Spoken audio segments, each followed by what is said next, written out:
Welcome to the Daily Devo. My name is Diana. Today we are talking about praying for a pure heart.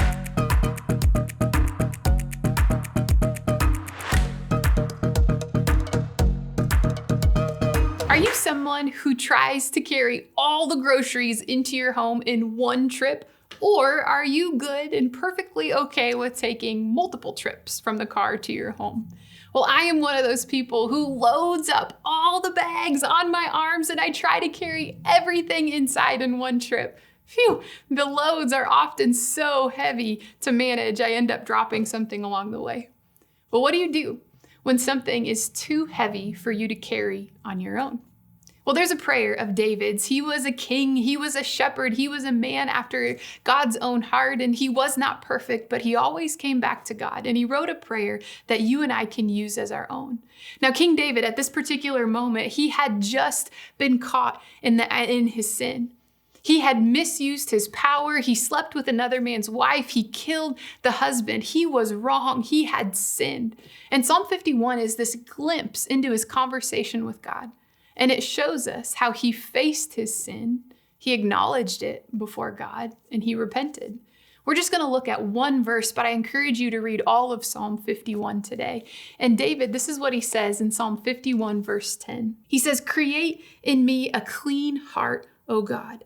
Renew a loyal spirit within me." Did you know that you can come to God even when you know you've sinned? You can come to him when your sin and your shame is heavy and apparent to you.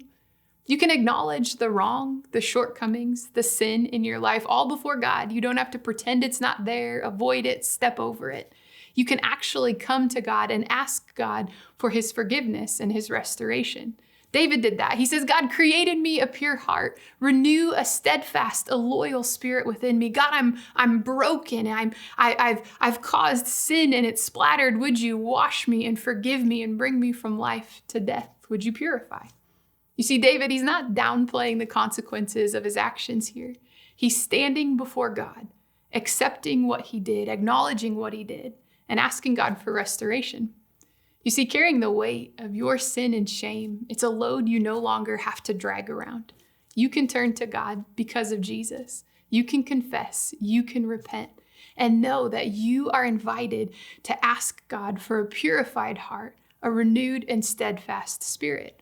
So don't miss the invitation of life, of forgiveness, of grace, of restoration that God is offering to anyone who believes by faith in Jesus, a purified heart, a renewed, steadfast spirit. It is still available. So today, spend some time reading all of Psalm 51 and let it guide you in your own conversation with God, especially if the weight of sin and wrong and shame and misdoing is weighing heavy upon your life today. Let's follow in the path of David and borrow his words with a genuine heart.